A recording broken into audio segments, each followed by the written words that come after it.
Assalamualaikum. Perkenalkan, nama saya Agnes Anggraini, kelas 11 MIA 4, mata pelajaran Akidah Akhlak, asal sekolah MAN 2 Bogor. Di sini saya akan menjelaskan tentang latar belakang munculnya aliran ilmu kalam. Sebelumnya, apa kalian tahu apa itu ilmu kalam? Kalau belum tahu, mari simak video berikut. Pengertian ilmu kalam. Menurut Syekh Muhammad Abd, ilmu kalam ialah ilmu yang membahas tentang wujud Allah Subhanahu wa Ta'ala, sifat-sifat wajib yang ada baginya, sifat-sifat jaiz yang disifatkan baginya, dan sifat-sifat yang tidak ada baginya. Juga membahas tentang Rasul-Rasul Allah untuk menetapkan kebenaran risalahnya. Apa yang wajib ada pada dirinya, hal-hal jaiz yang dihubungkan pada diri mereka, dan hal-hal terlarang yang dihubungkan pada diri mereka. Yang kedua, menurut Ibnu Khaldun, ilmu kalam ialah ilmu yang berisi alasan-alasan untuk mempertahankan kepercayaan iman dengan menggunakan dalil-dalil pikiran, dan berisi bantahan-bantahan terhadap orang-orang yang menyelewang dari kepercayaan salaf dan ahli sunnah. Yang ketiga, menurut Al-Farabi, ilmu kalam ialah ilmu yang membahas zat dan sifat Allah beserta eksistensi semua yang mungkin, mulai dari berkenaan dengan masalah dunia sampai masalah sudah mati menurut doktrin Islam. Ada beberapa alasan bahwa ilmu ini disebut ilmu kalam. Yang pertama, masalah pembicaraan ialah firman atau kalam Allah dan non-azalinya Quran, khalaq Al-Quran. Yang kedua, dalil-dalil yang digunakan para mutakalimin adalah pikiran. Dalam ini nampak jelas dalam pembicaraan mutakalimin, para ahli ilmu kalam terkadang tidak langsung kembali kepada dalil nakli, Quran dan hadis, kecuali sesudah menetapkan kebenaran pokok persoalan tersebut. Nah, ilmu kalam sering juga disebut ilmu tauhid atau ilmu usuluddin. Ilmu ini dinamakan ilmu tauhid karena pokok bahasanya memfokuskan kepada keesaan Allah baik zat maupun perbuatannya.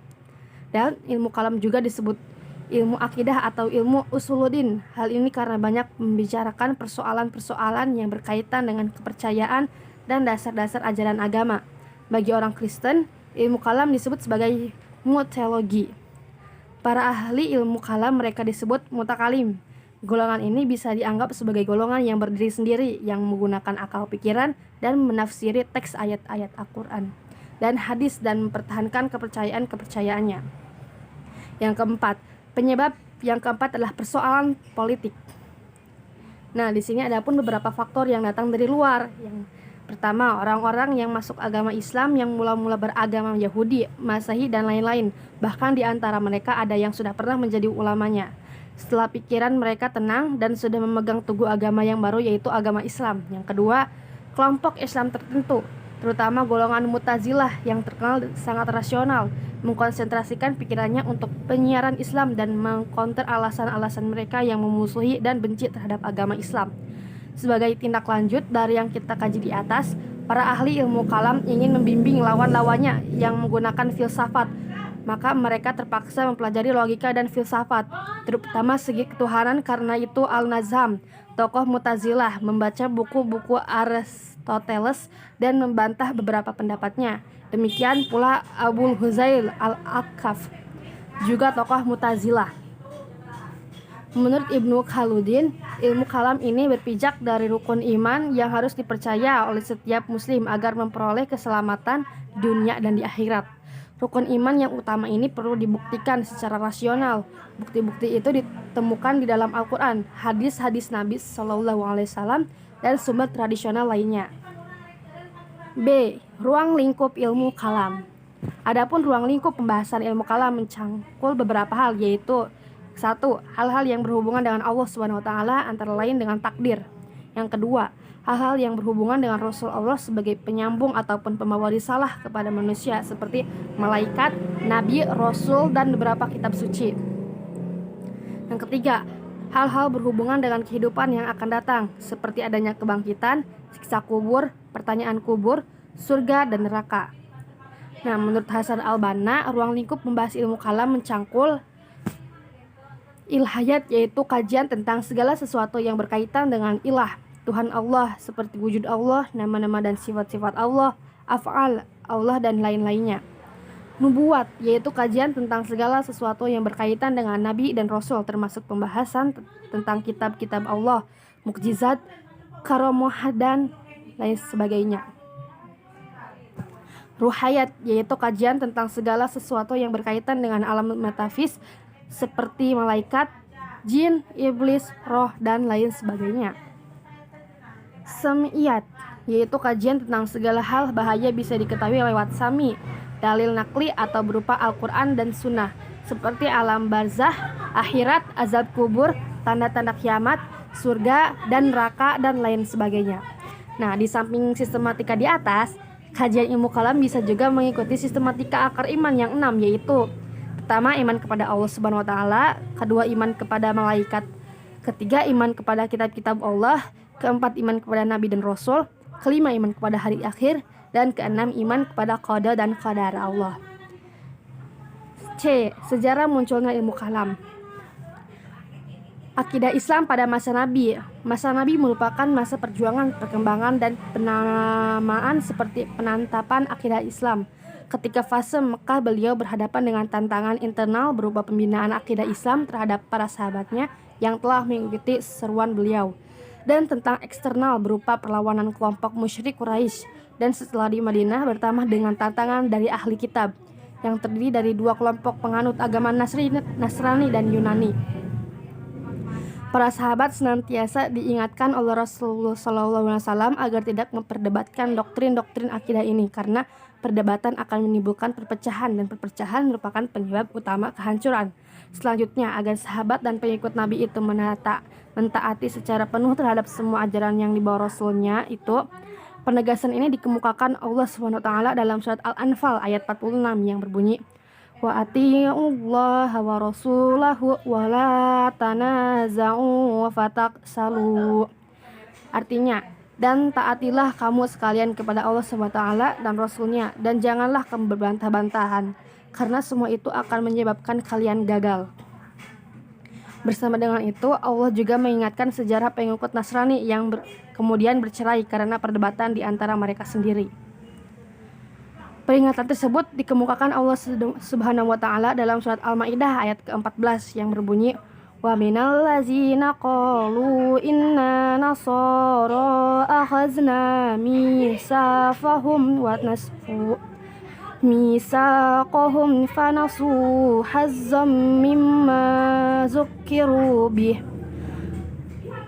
fa'aghrayna bainahumul adawata wal baghdha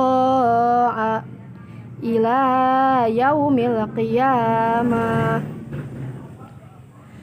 Dan di antara orang-orang yang menyatakan sesungguhnya kami ini orang-orang Nasrani, ada yang telah kami ambil perjanjian mereka, tetapi sengaja mereka merupakan sebagian dari peringatannya itu, sehingga kami timbulkan permusuhan dan kebencian di antara mereka sampai kiamat. Sejalan dengan kedua ayat di atas, maka corak akidah berkembang di masa Nabi berupa pelaksanaan norma-norma yang mempolitik, yaitu hanya satu bentuk ajaran tanpa perbedaan dan persanggahan dari para sahabat. Akidah Islam pada masa sahabat. Sejak wafatnya Nabi Muhammad SAW, kaum muslimin sudah mulai menghadapi perpecahan. Tetapi perpecahan itu menjadi reda karena terpilihnya Abu Bakar As-Siddiq menduduki penjabatan kekhalifahan. Mulai tampak kembali perpecahan yang disebabkan oleh orang-orang yang murtad dari Islam dan orang-orang yang mengumumkan dirinya menjadi nabi, seperti Muslimah, Al-Khazza, Tulaihah, Sajah dan Al-Aswad, Al-Ansyi, dan orang-orang yang tidak mau membayar zakat. Pemerintah Umar bin Khattab 13-23 Hijriah. Pembahasan masalah-masalah akidah belum muncul. Mereka masih merumuskan ajaran akidah sebagaimana yang diajarkan Rasulullah SAW, dan mereka juga melakukan pemahaman ayat-ayat dengan makna apa adanya tanpa memberikan pentawilan. Oleh sebab itu, selama kurang lebih 2 dekade ini hampir tidak ada persoalan-persoalan serius dalam masalah akidah. Akan tetapi, setelah Khalifah Utsman bin Affan 23-35 Hijriah melakukan perubahan dalam sistem administrasi pemerintahannya yang lebih cenderung nepotisme atau kekeluargaan, timbul kekacauan politik yang mencapai klimaks pada Ali bin Abi Thalib, sehingga terjadi perang saudara dan mengakibatkan umat Islam terpecah belah. Perpecahan politik ini menimbulkan akibat munculnya berbagai pemikiran teologi, sehingga berkembang perdebatan-perdebatan panjang dan menimbulkan berbagai aliran dalam ilmu kalam.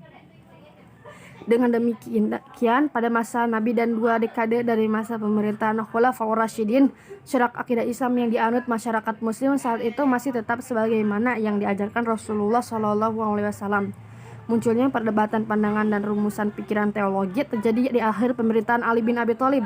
Dengan munculnya aliran Khawarij yang disusul kemudian munculnya Mujirah, Mu'tazilah, dan Ahli Sunnah wal Jamaah. 1.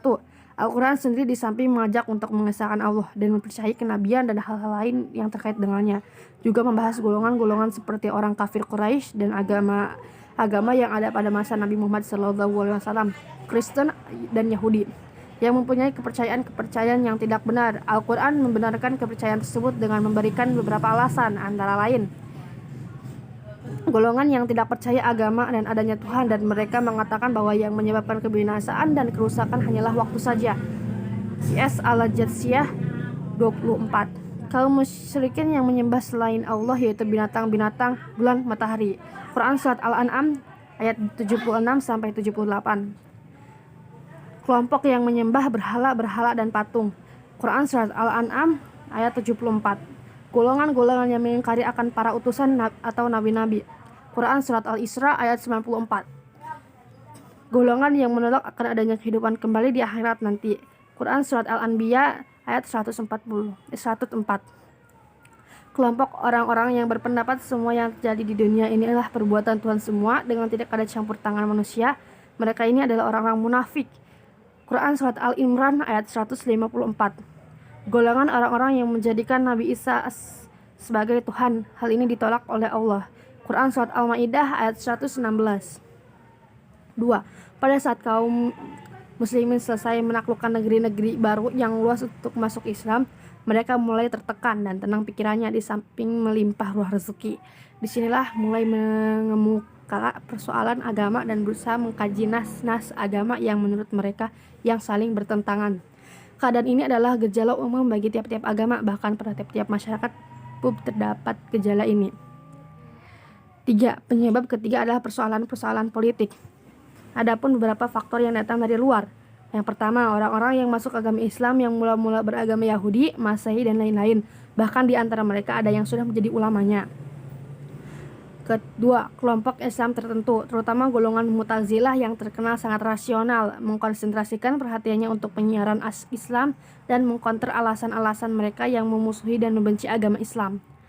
3. Sebagai tindak lanjut dari yang kita kaji di atas, para ahli ilmu kalam ingin mengimbangi lawan-lawannya yang menggunakan filsafat. Maka mereka terpaksa mempelajari logika dan filsafat, terutama segi ketuhanan. Karena itu Al-Nazham, tokoh Mu'tazilah, membaca buku-buku Aristoteles dan membantah beberapa pendapatnya. Demikian pula Abu Huzailah Al-Alaf, juga tokoh Mu'tazilah. 3. Munculnya aliran dalam ilmu kalam. Perjalanan kekhalifahan Abu Bakar Asy-Syiddiq, Umar bin Khattab, dan Utsman bin Affan tidak begitu menghadapi persoalan, bahkan terjalin persaudaraan yang mesra dan akrab. Pada masa ketiga khalifah itulah dipergunakan kesempatan yang sebaik-baiknya mengarahkan semua tenaga kaum muslimin atau menyiarkan dan mengembangkan Islam ke seluruh pelosok penjuru dunia. Tetapi setelah Islam meluas ke Afrika, Asia Timur, bahkan Asia Tenggara, tiba-tiba diakhiri Khalifah Utsman. Terjadi suatu persoalan yang ditimbulkan oleh tindakan Utsman yang oleh sebagian orang Islam dianggap kurang mendapat simpati dari sebagian kaum muslimin. Kebijakan Khalifah Utsman bin Affan yang dianggap tidak sesuai dengan kebutuhan umat saat itu diantara ialah kurang pengawasan dan pengangkatan terhadap beberapa pejabat penting dalam pemerintahan, sehingga para pelaksana pemerintahan atau para eksklusif di lapangan tidak bekerja secara maksimal. Diperparah lagi dengan adanya sikap nepotisme dari keluarganya. Utsman banyak menetapkan para pejabat tersebut dari kalangan keluarga, sehingga banyak mengundang protes dari kalangan umat Islam. Namun inilah bermulanya fitnah yang membuka kesempatan orang-orang yang berambisi untuk menggulingkan pemerintahan Utsman. Karena dasarnya arus fitnah ini sehingga mengakibatkan terbunuhnya Sayyidina Utsman bin Affan. Setelah itu maka Ali bin Abi Thalib terpilih dan diangkat menjadi khalifah. Tetapi dalam pengangkatan tidak memperoleh suara yang bulat karena ada golongan yang tidak menyetujui pengangkatan itu. Bahkan ada yang terang-terangan menentang pengangkatan tersebut sekaligus menunda bahwa Ali campur tangan sekurang-kurangnya membiarkan komplotan pembunuhan terhadap Utsman. Semenjak itulah Berpangkalnya perpecahan umat Islam hingga menjadi beberapa partai atau golongan, di antaranya sebagai berikut. 1. Kelompok yang setuju atas mengangkatnya Ali menjadi khalifah. Kedua, kelompok yang awalnya patuh dan setuju, tetapi kemudian setelah terjadi perpecahan menjadi golongan netral.